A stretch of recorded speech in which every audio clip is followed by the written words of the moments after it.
오늘 첫 번째로 살펴볼 기업은 이녹스 첨단 소재입니다. 이녹스 첨단 소재는 2017년 6월 이녹스로부터 인적 분할을 통해 신규 설립했습니다. 그해 7월에 코스닥 시장에 상장했는데요. 주 사업은 FPCB용 소재, 반도체 패키징 소재, 디스플레이용 OLED 소재 등의 연구 개발, 제조 및 판매입니다. 반도체 패키징은 제조된 반도체 칩이 제 역할을 할 수 있도록 외부와 전기적으로 연결하고 외부 환경으로부터 보호하는 역할을 합니다. 특히 반도체 패키징용 소재는 반도체 제조 공정의 핵심 소재로 이녹스 첨단 소재가 제품을 출시하기 전에는 100% 수입에 의존하던 소재였지만요. 국산화를 이끌어내는 모습 보였습니다. 매출 포지션은 FPCB용 소재 35%, 반도체 패키징용 소재 8.6%, 디스플레이용 OLED 소재 57.4%로 구성됩니다. 실적도 함께 살펴보시죠.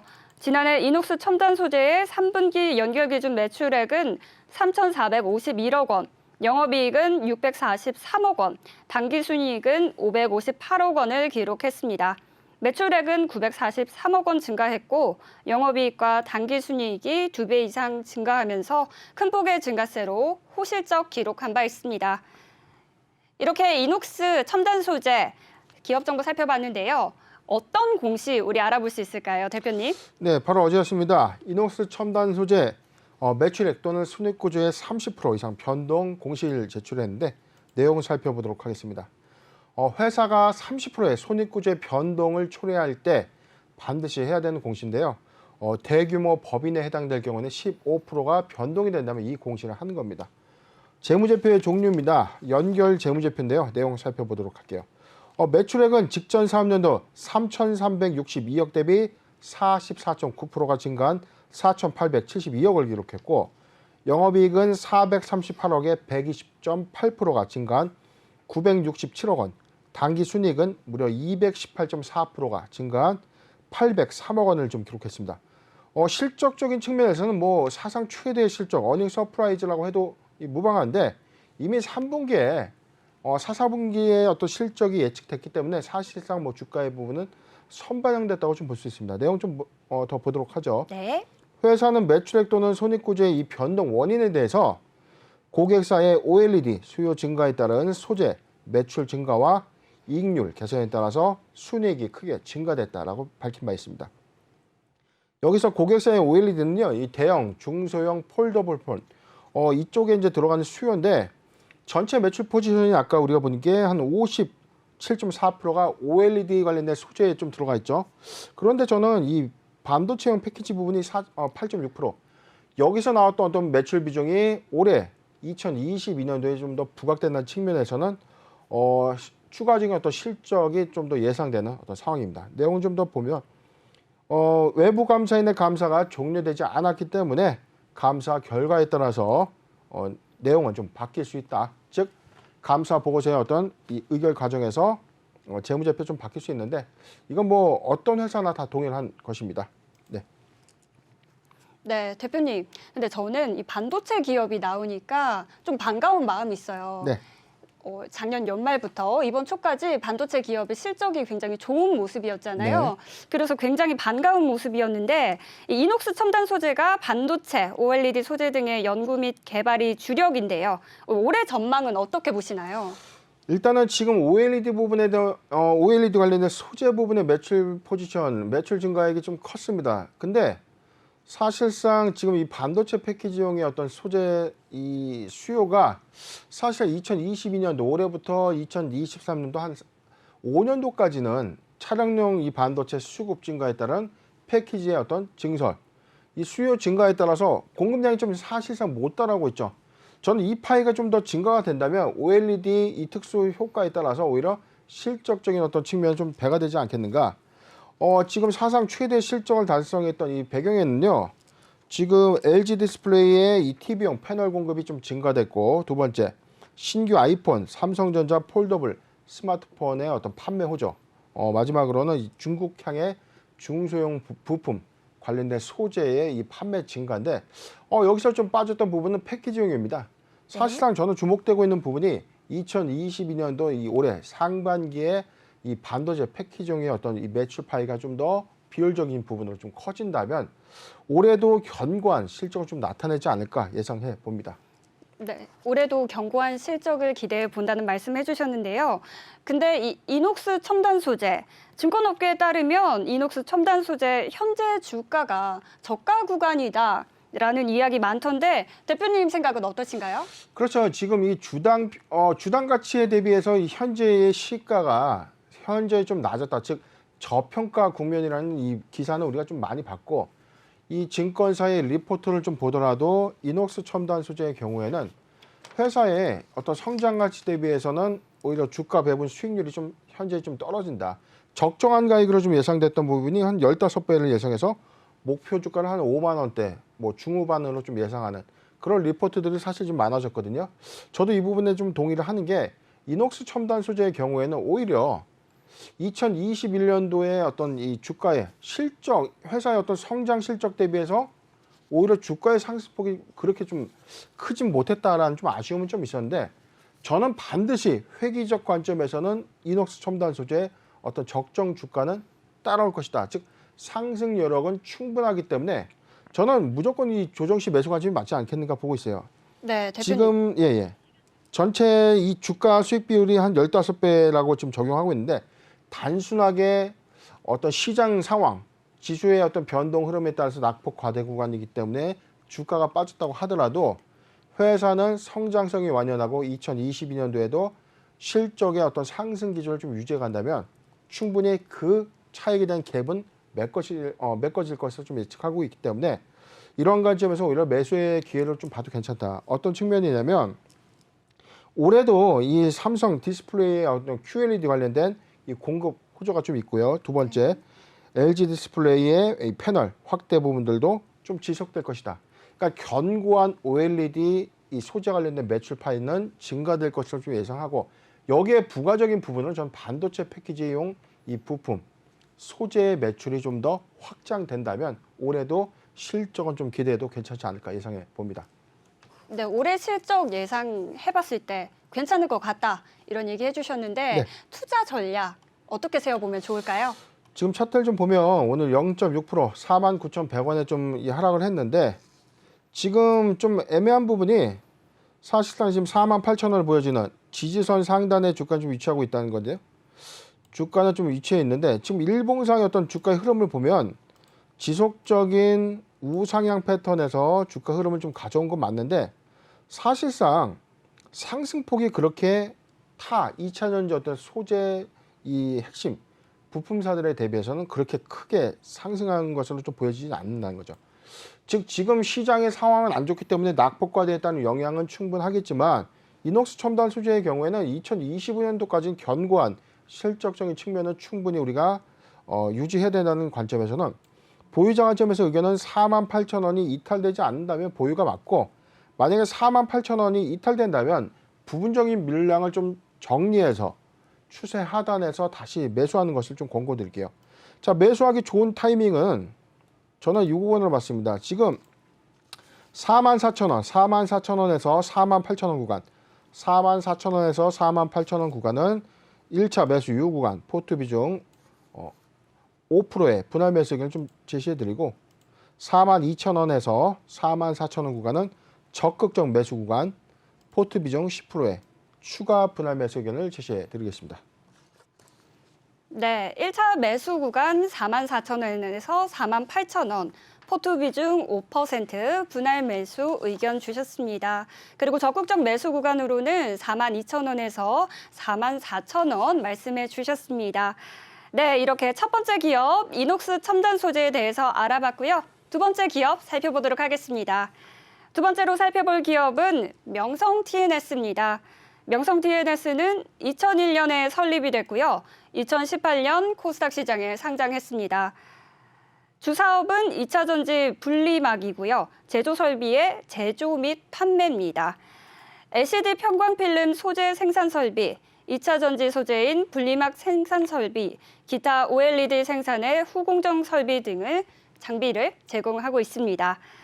지난 3분기 연결 기준 매출액은 110억 원, 영업 손실 42억 원, 당기순 손실 6억 6천만 원을 기록했습니다. 매출액은 전년 동기 409억 원 감소했고요. 손실을 이어가며 적자를 지속하고 있습니다. 명성 TNS 간단히 기업 정보 살펴봤는데요. 오늘은 또 어떤 기업 공시를 살펴볼까요? 네, 바로 어제였습니다. 회사 최대 주주 변경 공시를 좀 했는데 공시를 좀 차근차근 보도록 하죠. 2월 3일이었습니다. 회사 증권 발행 결과 제3자 배정 유상증자의 납입이 완료됐는데 49억 9천만 원, 즉 50억 원의 3자 배정 유상증자의 납입이 완료됐고요. 이에 따라서 최대 주주가 좀 변경됐는데 기존의 전 최대 주주였던 박성규 외 1인에서 주식회사 PNT로 이 최대 주주가 바뀐 겁니다. 전 최대 주주는 지분 3.5%를 보유하고 있었는데 PNT의 50억 원의 3자 배정 유상증자의 납입에 따라서 14.9%의 지분을 좀 획득하게 된 겁니다. 지분의 인수 목적은 경영 참여를 통해서 경영 정상화 그리고 재무 구조를 개선하겠다라고 좀 밝혔고 다른 내용도 좀 특별하게는 없어요. 다음 내용 좀 살펴보도록 하죠. 회사는 최대 주주 변경을 수반하는 주식 담보 제공의 계약 공시를 좀 했는데 내용을 보도록 하죠. 키움저축은행의 박성규 최대 주주가 변경됨에 따라서 담보 제공분이 실행될 경우에 최대 주주 변경 가능성이 소멸된다. 기존의 최대 주주가 보유하고 있던 이 지분이 이 키움저축은행에 주식 담보 제공이 좀 돼 있었는데 최대 주주가 이제 바뀌었기 때문에 이 실행될 경우에 최대 주주가 바뀔 가능성에 대해서도 소멸됐다. 크게 영향은 없는 공시입니다. 네. 지금 이 세 가지 공시를 좀 보면 명성 TNS 50억 원의 3자 배정 유상증자의 납입을 통해서 최대 주주가 변경된 것을 좀 알 수 있는데 그렇다면은 지금 주권 거래 정지가 되어 있는 상태에서 50억 원의 이 자금 납입에 따른 최대 주주가 변경됐기 때문에 이에 대해서 좀 많이 궁금할 수 있을 것 같습니다. 네. 대표님, 그런데요. 이번 최대 주주 변경으로 인해서 주주들이 상당히 기대감이 있는 모습인데 어떤 사업적 시너지 효과 기대해 볼 수 있을까요? 일단 지금 인수한 이 PNT라는 회사가 코스닥 상장법인이에요. 상장법인이고 2차 전지의 이 회사도 장비업체입니다. 2차 전지의 소재 장비업체인데 소재를 생산하기 위한 장비를 제공하는 이 업체에 대한 어떤 상호 시너지가 지금 명성 TNS도 분리막 제조 설비에 따른 장비를 제조하고 있죠. PNT 간의 어떤 사업적인 어떤 유대관계를 우리가 같이 동일선상에서 좀 본다면 충분한 사업 시너지는 좀 예상이 되고 있는 상황이죠. 네. 지금 이 회사 내용을 보면 PNT의 경우에는요, 2차 전지 원천 소재인 양극, 음극재, 그리고 분리막 제조 장비, 그리고 전지박, 광학 필름, 광학 투명 접착 필름 등의 이 디스플레이용 특수 소재 장비를 좀 제공하는 회사입니다.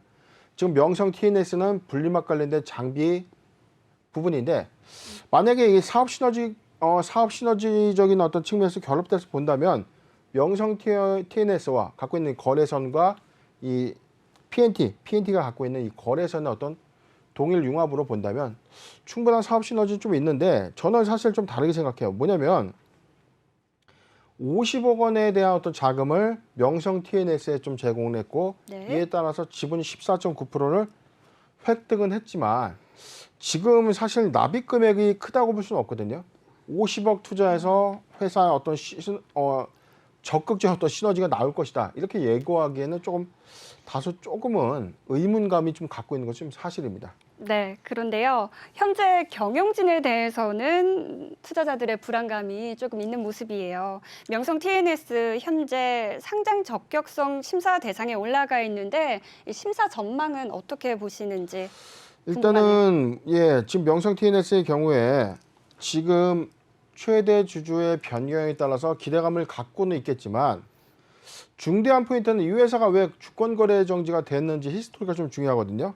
이 회사는 누적벌점 25점을 초과된 즉 불성실공시법인의 어떤 지정됐던 누적벌점 15점을 초과하게 되면서 상장 적격성 실질심사 대상이 이제 포함됐습니다. 내용 좀 보면 2021년도 2월에 유상증자 결정 철회에 따라서 누적벌점이 이미 25점이 됐다는 겁니다. 그래서 회사는 불성실 공시법인의 지정이 됐고 회사는 주권 매매 거래 정지 기간이 좀 변경되면서 상장 폐지의 사유, 그러니까 대상으로 이제 포함이 되면서 사유가 좀 발생됐고 이후에 제출된 감사 보고서를 제출했는데 여기서도 의견 거절을 받으면서 여기죠. 자, 첨부정정이긴 한데 내용을 좀 더 보도록 하겠습니다.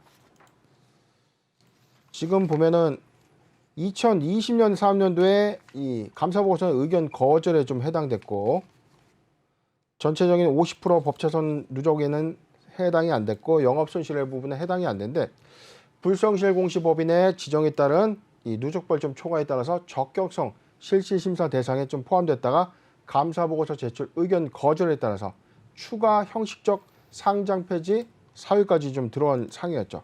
이후에 회사는 뭐 지속적인 뭐 경영권 분쟁까지 좀 있었던 상황이고 지난 8월에는 또 이 반기 검토 보고서에 대해서도 기초 잔액 감사가 미비됨에 따른 어떤 의견 거절까지 좀 일어나면서 거의 사실상 조금 회복이 좀 불가능한 그런 상태까지 좀 처해 있었는데 이후에 어떤 흐름에서는 회사의 내부 경영권 분쟁이 조금 마무리되는 어떤 흐름들이 좀 있었죠. 내용을 보면 1월에 신주 발행 금지 가처분 등 그리고 주주총회 개최 금지 가처분이 모두 승소가 좀 된 겁니다. 그리고 회사는 이 경영권 분쟁 소송의 소가 일부 좀 취하되면서 이런 우려감이 좀 종식은 된 건 맞는데 50억이라는 어떤 자금으로 최대 주주가 좀 변경이 됐지만 지금 주총 소집결의에서 좀 예고됐던 이 이사 및 감사 선임에 대한 어떤 이 후보자들이 기존의 명성 TNS의 현직 임원들로 좀 구성됐다. 이에 따른 어떤 불확실성 좀 제기한 거죠. 그렇기 때문에 이 투자자 입장에서 대주주가 바뀐 것도 좋고 PNT라는 이 탄탄한 회사가 인수하는 어떤 그림은 좋은데 네. 이게 과연 적격성 실질 심사에서 좀 살아날 수 있을까가 관건이라는 거죠. 네. 지금 가령 이렇게 봅니다. 요건은 좀 해소할 수 있었으나 내부적으로 넘어야 될 어떤 산들이 좀 많기 때문에 투자금을 더 확보해야 되고 내부에 전현직 임원들이 모두 싹 물갈이가 좀 돼야 되는 숙제를 좀 맡고 있고 세 번째 이후에도 회사의 어떤 경영권 문제과 관련된 어떤 추가적인 어떤 사항들이 나오지 않아야만 좀 가능성이 큰데 1차적인 부분에서는 대주주가 좀 바뀌었기 때문에 앞으로의 그림들이 좀 중요한 사항이 아닌가 싶습니다. 네. 대표님 그러면 뭐 어쨌든 주주들은 이번 PNT가 제3자 유상증자 대상자로 변경되면서 경영 정상화에 대한 기대감은 높아진 상황이긴 한데요. 이 상황 마냥 좋게만 볼 수는 없다는 말씀이신가요? 그렇죠. 지금 이 부분은 뭐 저는 이렇게 봅니다. 사실 지금 급한 불은 좀 껐고 대주주가 바뀌었고 이후에 어떤 행보 이게 좀 중요한데 개선 기간 안에서 지금 회사가 이행해야 될 어떤 노력들이 좀 많다는 거죠. 첫 번째 자금을 확충해야 되고 두 번째 횡령 배임에 따른 어떤 회사의 피해 회복이 좀 있어야 되고 세 번째 경영의 안정성을 좀 취하기 위해서는 경영권 문제가 좀 종식돼야 되는데 기존의 임원진들이 전원 다 물갈이가 돼서 새로운 경영진으로 새로운 회사로 탈바꿈되어야만 가능성이 큰데 지금은 1차적인 최대 주주가 좀 변경됐다는 점에서는 조금 고무적인 어떤 내용들이 있지만 3월에 예고된 주총 소집결에서 기존의 이 횡령 배임과 관련됐던 네. 사고 당시에 임원들이 등기 임원이 된다는 것은 또 다른 리스크를 좀 야기될 수 있다는 거죠. 기업심사위원회에서도 이 부분을 좀 냉철하게 좀 볼 거예요. 왜냐하면 PNT가 인수하고 난 이후에 PNT의 지배 구조를 좀 더 가져가고 이후에 자금적인 어떤 투자 부분을 추가적으로 좀 잘 납입하거나 회사의 내부적인 이 통제 부분들 좀 더 가져간다면 명성 TNS의 어떤 거래 재개 가능성이 좀 크겠지만 현재 상황에서는 그래도 좀 넘어야 될 산이 좀 많지 않은가 저는 조금은 좀 부정적인 좀 생각을 좀 갖고 있습니다. 대표님, 뭐 어쨌든 거래가 정지된 상황인데 이때 지금 투자자들은 어떻게 대응을 해야 하나요? 일단은 뭐 거래 정지된 상태이기 때문에 뭐 많이 답답하고 좀 스트레스도 좀 크실 텐데 저는 이렇게 봅니다. 지금 PNT의 어떤 흐름들, PNT가 50억 원의 1차 투자금 좀 납입했지만 최소 저는 뭐 한 지분율을 한 30%에서 40% 정도를 좀 추가 좀 한다든가 아니면 회사의 어떤 투자금들을 좀 더 확보하는 어떤 차원이라면 회사의 추가 증자 또는 자금 조달을 통해서 회사의 자금 확보를 첫 번째 해야 되고, 두 번째 전현직 임직원과 관련된 임원들과 관련 없는 그런 어떤 전체 어떤 회사의 사내 임원들은 모두 장악을 해야 된다라고 보고, 세 번째 이에 따라서 회사의 내부 통제를 다시 강화시켜야 되고, 그 다음에 사업의 내실화를 좀 더 가져가야 되는데, 지금 매출액은 좀 많이 줄은 상태에서 전현직 임직원들의 경영권 분쟁이 아직까지 좀 끝난 그림은 좀 아니다. 그리고 50억 원의 자금을 출자는 했지만 지분율 관점에서도 이게 회사를 장악했다고 보기에는 좀 다소 좀 무리수가 있는 그런 지분율이기 때문에 네. 추가적인 노력이 좀 있다면 가능성이 좀 큰데, 현재 그림에서는 P&T의 향후의 어떤 움직임들에 좀 더 주목을 해봐야 되지 않겠나 생각해 봅니다. 네, 그럼 대응 전략 세워주실 수 있으실까요? 네, 대응 전략은 뭐 말씀드렸던 것처럼 P&T가 이제 할 수밖에 없다는 거예요. 아까 좀 말씀드렸는데 P&T가 향후에 어떤 움직임을 가져갈 것이다. 네. 그 부분 한 번 더 보고, 이거는 제가 명성 TNS 부분에서는요, 향후 P&T의 중간 공시의 사항들이 좀 바뀌는 내용에서 한 번 더 종목 재점검을 통해서 저희가 방송해 드리겠습니다. 네, 오늘 마지막으로 살펴볼 기업은 휴마시스입니다. 휴마시스는 2000년 설립됐고요. 2017년 하이제 2호 기업 인수 목적회사와 합병해서 코스닥 시장에 상장했습니다. 주 사업은 체외 진단용 의료기기 연구개발, 제조 및 판매입니다. 주력 제품으로는 산부인과, 심혈관, 감염성 질환 등에 사용되는 POCT 자동 면역 분석 장비 휴빅환을 보유하고 있고요. 면역 분석 시약, POCT 면역 정략 분석기기 신규 마커 개발도 진행 중에 있습니다. 최근 실적 살펴보겠습니다. 최근 실적은 3분기 연결 기준 누계 매출액 1,479억 원, 영업이익 939억 원을 기록했고요. 당기순이익은 758억 원 기록했습니다. 매출액은 전년 동기 대비 1,247억 원 증가했고요. 영업이익과 당기순이익은 급증하면서 설립 이래 사상 최대 실적을 기록했습니다.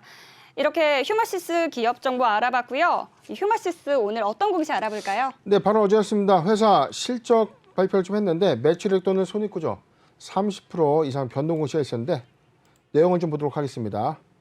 회사 연결 재무제표의 손익구조 30% 이상이 좀 변동되면서 공시를 좀 제출했는데요. 내용을 살펴보도록 하겠습니다.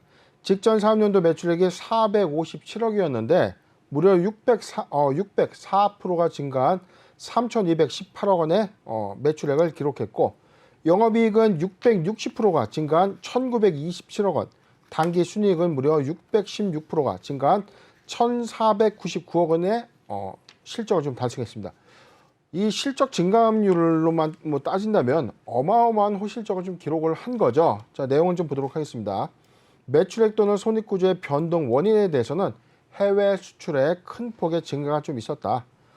향후 감사보고서 외부 감사인 그리고 주주총회 승인 과정에서 변경될 수 있다라고 밝혔습니다.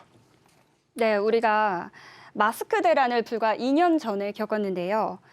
최근에 PCR 검사가 고위험군 대상으로 제한되면서 이제는 자가 키트의 대란을 겪어야 할 것 같은데 어떻게 보시나요? 일단 실적을 좀 보면 2월 3일자에 최근 실적도 하나 있었죠. 단일 판매 공급 계약 체결도 있었는데 지금 코로나19 자가 검사 키트에 242억 원의 조달청 계약이 좀 있었고요. 그 다음에 최근에도 1월 21일자에도 보면 64억 원의 항원 신속 진단 키트. 여기서도 그리고 12월 27일 항원 진단 홈 키트 516억 셀트로 인해 좀 납품을 하는데 지금 왜 자가 진단 키트가 갑자기 판매 호조를 좀 잃었을까? 최근에 오미크론의 어떤 확산세로 인해서 사실 이제 코로나19의 진단 키트가 2020년도 상반기에 대규모 좀 시세를 냈다가 하반기에 다소 상승 부분을 좀 반납했죠. 그리고 2021년도 초기에 다시 코로나19가 재확산되면서 시세를 좀 만들었다가 백신 공급이 좀 가시화됨에 따라서 조정을 좀 크게 받았던 상황이었죠. 그리고 나서 2021년도 또 하반기에 코로나19의 재확산 그리고 오미크론이라는 이 변종 바이러스의 확산으로 인해서 지금 진단키트의 수요가 급증하고 있었는데 사실상 이 시장의 파이는 이 진단키트 업체들이 후발주자로 좀 많이 생겼던 것은 사실입니다. 그런데 저는 사실 작년 하반기에 이 자가 진단키트로 가서 이 정확도는 다소 좀 떨어지지만 바로 이 검사 결과를 좀 확인할 수 있는 어떤 장점을 갖고 있는 이 자가 진단키트의 출시에 사실상 초창기까지만 하더라도 이게 정확도 면에서 좀 많지 않기 때문에 사실상 이게 그렇게 많은 실적을 낼 거라고 예상한 사람은 없었다는 겁니다. 그런데 올해 이 방역 정책이 좀 바뀌었죠. PCR 검사의 의무화가 좀 면제가 되면서 자가 진단 키트의 어떤 선행. 그래서 지금 업황에서는 자가 진단 키트의 호조로 다시 시장이 돌아온 겁니다. 최근에 휴마시스의 이 셀트리온발 이 미국의 납품 실적 4천억 원의 지금 이 실적도 있는데 자회사 셀트리온 USA가 미 국방부 그리고 조달청에 4천억 원 규모의 이 항원 이 자가 진단 키트를 좀 이 공급하게 되면서 이에 따른 어떤 기대감이 좀 부각되면서 휴마시스가 최근에 가격 제한폭까지 좀 상승을 좀 했었고 최근에 오미크론 확산세까지 좀 이어지면서 휴마시스의 어떤 실적적 기조에서는 네. 많은 기대감을 좀 수반하는 것은 또 사실이 아닐까 생각해 봅니다. 네, 저도 오미크론의 확산세가 하루 빨리 종식되기를 바라지만요. 휴마시스는 올 1분기 기록적인 매출을 기대해도 되지 않을까요?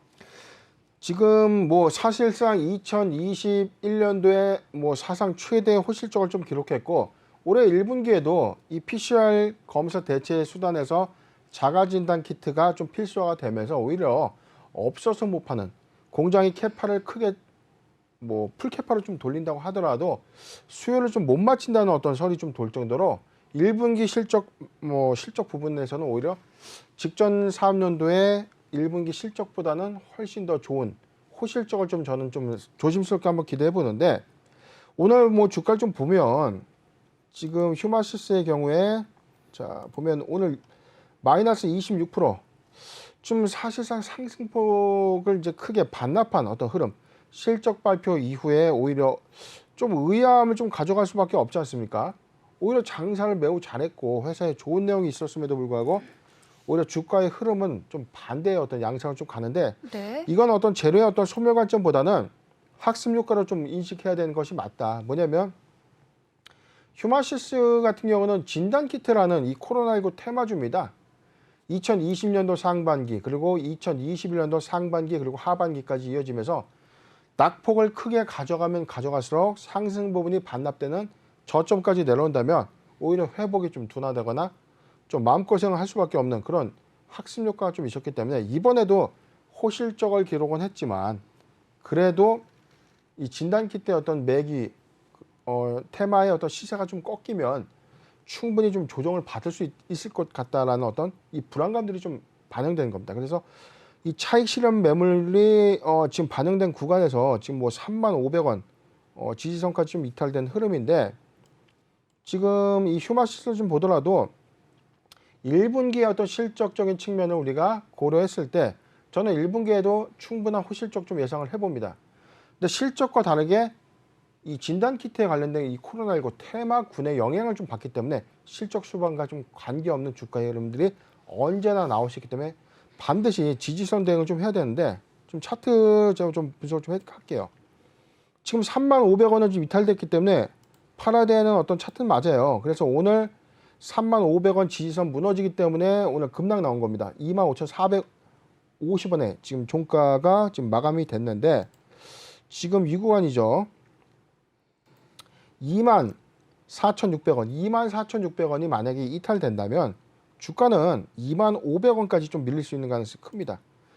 보유자 관점에서는 내일 시가에 24,000원이 지지되지 않는다면 보유 비중의 어떤 50% 정도를 매도를 좀 추천 좀 드리고 신규적 매수 관점에서는 지금 매수하는 것보다는 자, 이 구간입니다. 저는 이렇게 봤어요. 18,000원, 18,000원에서 20,000원 구간, 18,000원에서 20,000원 구간이 도래됐을 경우에 1분기에 실적 기조에 따른 어떤 주가의 반등 부분을 좀 노리는 것이 맞지 않겠는가. 18,000원에서 2만 원, 18,000원에서 2만 원 구간 포트 비중 5%의 분할 매수 의견을 제시해 드리겠습니다. 네, 신규적 매수 유효 구간 18,000원에서 2만 원 구간 도래되면요. 포트 비중 5% 분할 매수 제시해 주셨습니다. 제 기억에는요. 2020년도에 이런 진단키트 관련주 굉장히 강세였던 걸로 기억하는데요. 이번 휴마시스 네. 살펴볼 점이 더 있다면 혹시 더 알려주실 부분 있나요? 일단은 뭐 휴마시스의 경우에는 지금 추세 부분에서 24,000원, 내일 이 자리가 좀 변곡점입니다. 24,000원 이탈된다면 주가는 아까 2만 원까지 좀 빠질 수 있기 때문에 단기에 급등했던 이 매수 유입 물량은 우리가 좀 차지하더라도 오른 만큼 떨어지는 관점에서는 24,000원이 이탈된다면 비중을 줄이는 것이 좀 많다. 지금 올라간 구간은 여기서 봐야 되는 거예요. 지금 우리가 18,000원 구간부터 주가가 좀 형성돼서 지금 단일 판매 공급 계약에 따른 기대감 좀 반영됐던 흐름은 맞지만 상승분이 반납됐던 어떤 흐름은 회사가 장사를 잘못해서가 아니라 코로나19의 테마군의 전체적인 어떤 섹터 영향을 받을 수밖에 없는 겁니다. 오늘은 휴마시스의 어떤 이 차익 물량이라고 보기는 어렵고 전반적인 진단키트 관련 종목들의 최근의 시세가 좀 너무 강했기 때문에 이에 따른 차익 실현 물량으로 좀 볼 수밖에 없고 옥석거리기 관점에서 충분히 자가 진단 키트는 시세를 좀 더 낼 수 있다는 점에서는 좀 이견이 없는데 지금은 24,000원이라는 이 지지대의 이탈 부분이 매우 중요하기 때문에 이 부분을 잘 참고했으면 좋겠다 의견을 제시해 드립니다. 네. 네, 24,000원의 지지 여부에 대해서 한 번 더 언급해 주셨는데요. 오늘 이노스 첨단 소재, 명성 TNS, 휴마시스에 대해서 알아봤습니다. 대표님이 말씀하신 각각의 포인트가 여러분의 투자에 큰 도움이 되셨으면 좋겠습니다. 방송에서 다룬 공시 내용이 아직 이해가 잘 안 가시거나 더 다뤄줬으면 하는 내용이 있다 하시는 분들은 노란톡 오픈 채팅방 변영인의 기업공시 연구소 방문하셔서 이야기 남겨주시면요. 저희가 친절히 답변해 드리도록 하겠습니다.